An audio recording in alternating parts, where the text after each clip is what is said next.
बात आज से कुछ 17 साल पहले की है। एक गांव में एक किसान रहता था।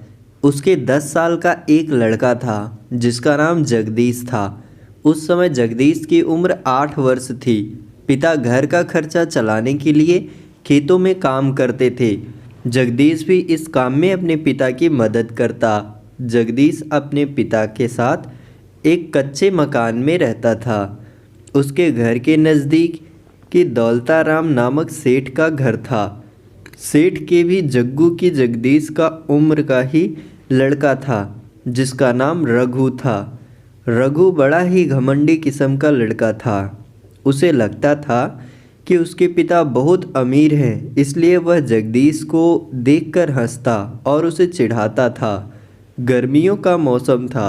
कड़ी धूप मई के महीने में सूरज आग उगल रहा था। इतनी तेज़ धूप में जगदीश और उसके पिता खेत में काम कर रहे थे। दौलतराम का लड़का बगीचे में बैठा आराम से रसीले आमों का मज़ा लेता। साथ ही वह उन्हें आम खाते हुए जग्गू को चिढ़ाता रहता।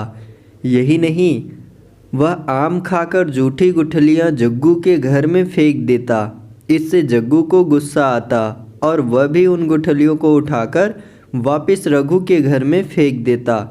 ऐसा कई दिनों तक चलता रहा और दोनों के बीच कई बार झगड़े हुए, लेकिन यह सिलसिला तो चलता रहा।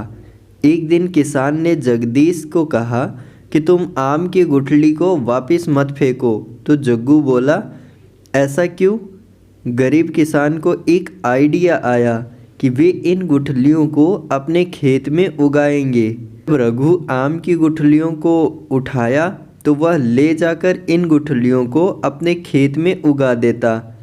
रघु अब भी आम की गुठलियों को जग्गू के घर पर फेंकता था, लेकिन अब जग्गू उन्हें वापस फेंकने की बजाय उन्हें खेत में उगा देता। उसने कई गुठलियों को अपने खेत में गाड़ दिया। अब बस उसे पेड़ों को बड़ा होने का इंतज़ार था। मौसम बदलता गया और बारिश का मौसम आया।